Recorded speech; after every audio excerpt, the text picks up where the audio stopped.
नमस्कार दोस्तों, हिंदी साहित्य लाभ चैनल में आप सभी का फिर से हार्दिक अभिनंदन है।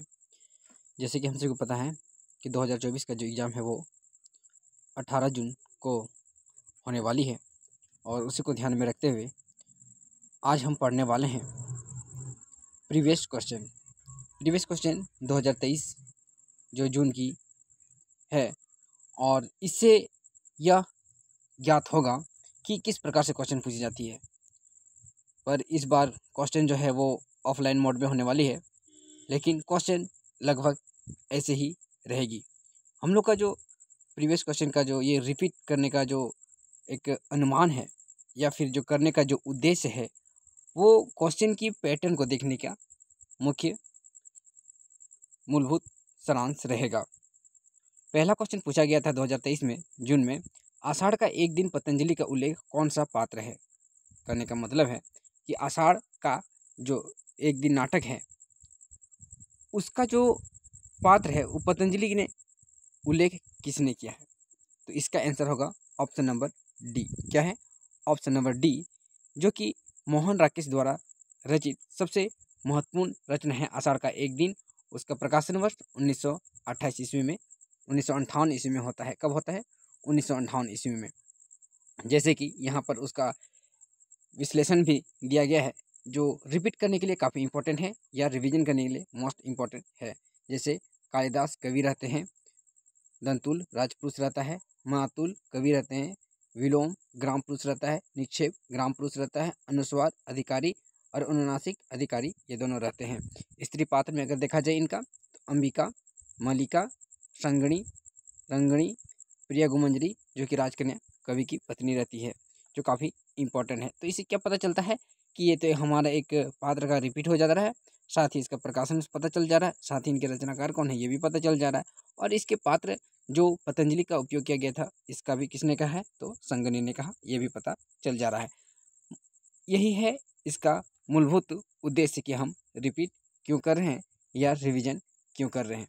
जैसे क्वेश्चन नंबर 2 यहाँ पर कह रहा है कि सूची 1 और सूची 2 से मिलान कीजिए। जैसे यहाँ पर कहता है जो देश का धन, ए गुलामगिरी, सी स्त्री पुरुष तुलना, डी गीता रहस्य। हम सभी को इसका मिलान करना है और इसका सही उत्तर है option number D. Option number D का मतलब है ए का 3 होगा। ए का 3 क्या होगा? देश का धन क्या होगा? राधा मोहन गोकुल। कौन है? राधा मोहन गोकुल। बी में आता है 4, बी में का मतलब है गुलामगिरी आएगा, ज्योति राव गोविंद राव फूले आएगा। सी का ऑप्शन नंबर 2 में जाएगा जो कि ताराबाई शिंदे, और डी में जाएगा गीता रहस्य बाल गंगाधर तिलक। ये इससे यही पता चलता है कि क्वेश्चन किस प्रकार से क्वेश्चन पूछी जा रही है और उसको कैसे सॉल्व करेंगे। इसी को आगे बढ़ाते हुए क्वेश्चन नंबर 3 कहता है कि अजी हजरत यही चोर कराते हैं, शहर के जितने चोर डाकू हैं सब इनमें मिले रहते हैं। क्या रहते हैं? आपस में मिले रहते हैं। रात को ये लोग चोरों से कहते हैं चोरी करो और अपने मोहल्ले में जाकर जागते रहो पुकारते रहो। तो ये जो कथन है किस के आधार पर या किसने कहा है? ये जो कहानी है ईदगाह कहानी से लिया गया है। ईदगाह कहानी जो कि इसका कथन है ये मोहसिन का है। किसका है? मोहसिन का ये कथन है। ईदगाह कहानी हामिद नामक एक 4 साल के अनाथ कहानी है जो प्रेमचंद द्वारा रचित है। इसका प्रकाशन चांद पत्रिका 1933 ईस्वी में होता है। इसके प्रमुख पात्र अगर रूप में देखा जाए तो यहाँ कहता है कि नूरे मोहम्मद शम्मी, साथ ही उसकी दादी जो रहती है उसका भी यहाँ पर अमीना का वर्णन किया गया है। प्रेमचंद की प्रमुख कहानियाँ नमक का दरोगा 1913, ईश्वरीय न्याय 1917, बूढ़ी काकी 1920, सवासर गेहूँ 1924, शतरंज की खिलाड़ी 1924, दो सखियाँ 1928, अलगोच्छा 1929, पूस की रात 1930, सदगति 1930, दो बेलों की कथा 1931, ठाकुर का गाँव 1932, बड़े भाई साहब 1934, कफन 1936। ये काफ़ी इम्पोर्टेंट और अच्छा रिवीजन हम सभी का हो जा रहा है। प्रीवियस क्वेश्चन को पैटर्न को देखने के साथ ही हम सभी को ये भी पता चल जा रहा है कि इसका प्रकाशन कब है कब नहीं है। क्वेश्चन नंबर 4 कहता है, रामचरितमानस के उत्तराखंड में उन्होंने ज्ञान की अपेक्षा भक्ति को कहीं अधिक सुसाध्य और अशुल्फदायिनी कहा है। यह कथन किस इतिहासकार का है? इसका आंसर है रामचंद्र शुक्ल। रामचंद्र शुक्ल इस विषय में अपना विचारधारा प्रकट करते हैं। साथ ही तुलसीदास के महत्वपूर्ण विद्वानों द्वारा कौन कौन सा राय या फिर विचार व्यक्त किए हैं, इस चीज़ को भी यहाँ पर देख लेते हैं। कि जैसे कहता है इसमें कि हाँ, भारतवर्ष का लोकनायक वही हो सकता है जो संमय करने का अपार धैर्य लेकर सामने आया हो। ये कथन किसका है? हजारी प्रसाद द्विवेदी का। दूसरा नंबर कहता है, बुद्धदेव के बाद सबसे बड़ा लोकनायक कौन है? ग्रियर्सन है। कलिकाल का वाल्मीकि नामदास ने कहा है। जातीय कवि रामविलास शर्मा ने तुलसीदास को कहा है। आचार्य हजारी प्रसाद द्विवेदी ने लिखा है, तुलसी का संपूर्ण काव्य समन्वय ही विराट चेष्टा है, जो काफ़ी इम्पोर्टेंट है। क्वेश्चन नंबर 5 कहता है कि अंधेरे में कविता में पागल द्वारा गाए जाने या गाए गए गान की पंक्तियाँ हैं, मतलब कौन सी है? ये 5 पंक्तियाँ दी गई है, उनमें से पागल द्वारा गाया गया कौन सा गाना यहाँ पर दिया गया है? पहला दिया गया है, मर गया देश अरे जीवित रह गई तुम। बी नंबर कहता है, जन मन करुणा सी माँ को हकाल दिया। ऑप्शन नंबर सी कहता है, स्वार्थों के पहाड़ पर खड़े कर लिए, विवेक को मार डाला, तर्क की जवान बंद कर दी, अब तक क्या किया, जीवन क्या जिया। इन 5 ऑप्शनों में से इसका ऑप्शन सही उत्तर है A B E. A B E में कहने का मतलब है, पहला मर गया देश अरे जीवित रह गए तुम। बी में कहता है, जन मन करुणा की माँ को हकाल दिया। और ई जो कि अब तक क्या किया, जीवन क्या जिया। ये पागल द्वारा दिया गया कथन है या कोटेशन है। इसको अगर डिटेल में देखा जाए तो कहता है कि मुक्तिबोध द्वारा रचित अंधेरे में कविता के 4थे खंड के 3 बंद में वह को सिरफिरा पागल की संज्ञा दी गई है। इम्पोर्टेंट है क्या? सिरफिरा पागल की संज्ञा दी गई है, जो मध्यवर्गीय बुद्धिजीवियों के साथ मैं को अपनी निसंगता और आत्मलीनता के धिक्कारता हुआ करुणापूर्ण रसाल गीत गाता है। ओ मेरे आदर्शवादी मन, ओ मेरे सिद्धांतवादी मन, अब तक क्या किया, जीवन क्या जिया, जयदा लिया दिया बहुत कम कम, मर गया देश अरे जीवित रह गई तुम, जन मन करुणा सीमा को हकाल दिया। तो इस प्रकार ये ऑप्शन नंबर ए सही होता है। इसमें और भी मुक्तिबोध की रचना दे दिया गया है। जैसे अंधेरे में कविता मुक्तिबोध ने आशंका के द्वीप से शीर्षक से 1957 में लिखना प्रारंभ किया। किस नाम से? आशंका के द्वीप नाम से प्रारंभ किया, जो कि 1962 ईस्वी में कल्पना पत्रिका में प्रकाशित हुई। बाद में 1964 में इन्होंने काव्य संग्रह चांद का मुँह टेढ़ा में प्रकाशित हुआ। क्वेश्चन नंबर 6 जो कि सूची 1 को सूची 2 से मिलान करना है। यहाँ कहता है कृपी। कृपी जो है वो किस नाटक या किस रचना के पात्र हैं? कृपी जो है यहाँ पर एक और द्रोणाचार्य कहानी या नाटक के पात्र हैं। किन्नी, किन्नी जो रहती है आधे अधूरे नाटक से संबंधित पात्र हैं। जमुना बहन, जमुना बहन जो रहती है वो महाभोज की पात्र रहती है। और कल्याणी जो कि इसका चंद्रगुप्त नाटक से संबंधित रहते हैं।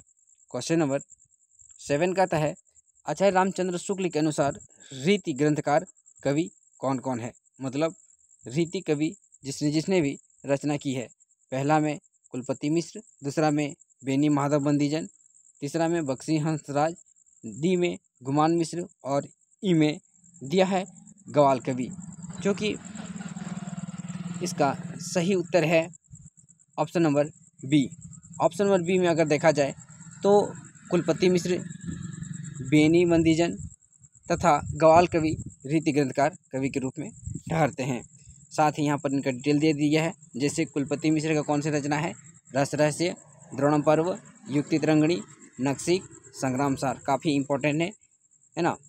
बेनी बंदीजन के रूप में देखा जाए तो टिकेत राय प्रकाश, रसविलास, भगोड़ा, संग्रह। गवाल कवि का देखा जाए यमुना लहरी, रसिकानंद, रसरंग, कृष्ण जू को नक्सिक, दूषण दर्पण, हमीर हट, गोपीचंद पचीसी, राधा माधव मिलन। ये क्या है? गवाल कवि की प्रमुख रचना है। क्वेश्चन नंबर 18 कहता है कि इनका जीवन बर्फ की पवित्रता से पूर्ण और वन की सुगंध से सुगंधित है। कथन किसके बारे में कहा गया है? तो ये है ऑप्शन नंबर डी, भेड़ चराने वाले। यहाँ पर है ना, मजदूरी और प्रेम से यह कथन लिया गया है। डिटेल में अगर इनका देखा जाए तो इनका जीवन बर्फ की पवित्रता से पूर्ण और वन की सुगंध से सुगंधित है।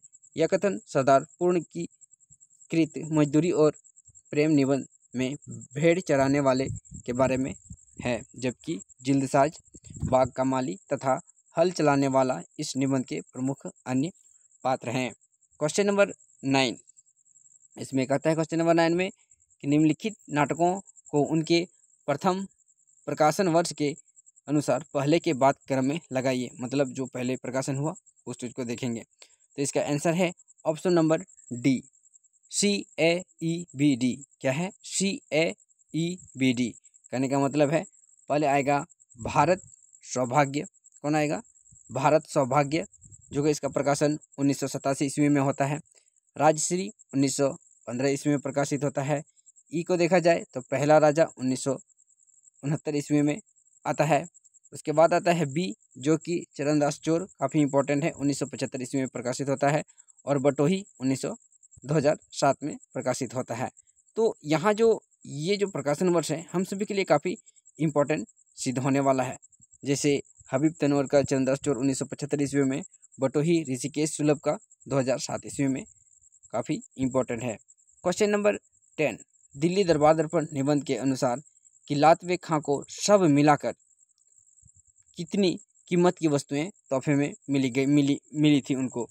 तो इसका आंसर होगा ऑप्शन नंबर बी, टोटल 25,000 रुपये उसको तोहफे के रूप में मिली हुई थी।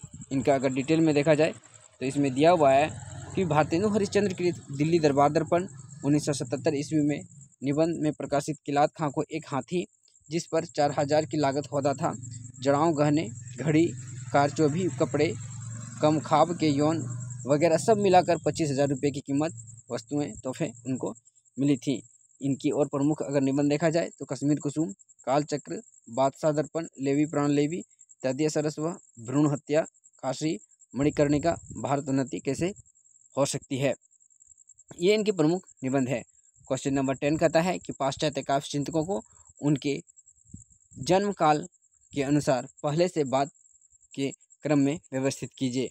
मतलब सबसे पहले जो जन्म ली है उनको अब बैठाना है। इसका आंसर होगा ऑप्शन नंबर डी। डी का मतलब है DCBEA, DCBEA। डी में सबसे पहले आएंगे विलियम वर्ड्सवर्थ। इसका जन्म जो होता है वो 1770 ईस्वी में होता है। फिर कॉलरी 1772 ईस्वी में होता है। मैथ्यू आर्नल्ड 1822 ईस्वी में। T.S. इलियट 1888 ईस्वी में। हाई रिचर्ड्स 1893 ईस्वी में। दोस्तों ये हम रिवीजन कर रहे हैं। क्या कर रहे हैं? रिवीजन कर रहे हैं और सरसरी निगाहें से इसको हम लोग इसका प्रकाशन वर्ष या फिर जन्म काल देख लेते हैं, ताकि हमारा जो एग्ज़ाम सामने है उसको भली भांति ध्यान में रखते हुए इसको उसी के अनुरूप आगे बढ़ाना है। क्वेश्चन नंबर 12 कहता है कि सूची 1 को सूची 2 से, मतलब पति या प्रेमी से, इसको क्या करना है? मिलान करना है। इसका आंसर है option number B. Option number B क्या है? इसका सही उत्तर है। जैसे ए का शीलो, शीलो जो है वो इसके पति या प्रेमी जो रहते हैं वो रतन रहते हैं। उसके बाद तारा जो रहते हैं वो असद से रहते हैं। क्या रहते हैं? असद से रहते हैं, है ना। इनको पहले हम मिला लेते हैं। चलिए ठीक है। अब इसका जो आता है कनक का पुरी से आता है और उषा का राजेंद्र से पति या प्रेमी के रूप में ठहरते हैं। इनका अगर और डिटेल में थोड़ा सा देखा जाए तो लगभग वही है, लेकिन यहाँ पर झूठा सच 2 भागों में, यशपाल द्वारा रचित झूठा सच 2 भागों में रचित है, जिसका पहला प्रकाशन जो रहता है 1958 ईस्वी में देश, वतन और देश के नाम से रहता है। फिर दूसरा भाग रहता है देश का भविष्य, जो कि 1960 ईस्वी में प्रकाशित होती है।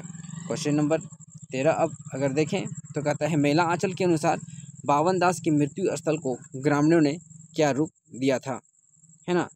ए नंबर बोल रहा है कि 52 की दीघा का, बी कहता है शहीद स्मारक का, सी कहता है भारत माता कथान का, या चैथरिया पीर का। इसका ऑप्शन डी सही उत्तर है। महिला आंचल जो बावन दास के मृत्यु स्थल का नाम दिया जाता है वो है चैथरिया पीर का नाम दिया जाता है। इसको थोड़ा सा डिटेल में अगर देखा जाए, यह हिंदी का श्रेष्ठ और सशक्त आंचलिक उपन्यास है। महिला आंचल के मुख्य पात्र डॉक्टर प्रशांत, लक्ष्मीदासी, बावन दास, बलदेव, तहसीलदास, विश्वनाथ, कमली, ममता आदि इसके प्रमुख पात्र रहते हैं। क्वेश्चन नंबर 14, इसमें भी कहता है कि मिलान के लिए 1 और 2 से मिलान कीजिए। जैसे पहला में कहता है कि आयु और ऋतुओं का संबंध, मतलब ये किस रचना से है, ठीक है। तो इसका उत्तर होगा उत्तर फाल्गुनी के आसपास से इसका संबंधित होगा। फिर कहता है कि मातृभूमि और जन्मभूमि ये किस से संबंधित है, तो उड जाग मुसाफिर से संबंधित है। अगला कहता है कि कल्याण का रूप रहता है शिव मूर्ति से। नई पीढ़ी के प्रति पुरानी पीढ़ी का चिंता का वर्णन किस में किया गया है, तो मेरे राम का मुकुट भीग रहा है से लिया गया है, जो कि काफ़ी इम्पोर्टेंट है। क्वेश्चन नंबर 15 कहता है कि शरद के संबंध में उपयुक्त कथन है, मतलब कौन सा कथन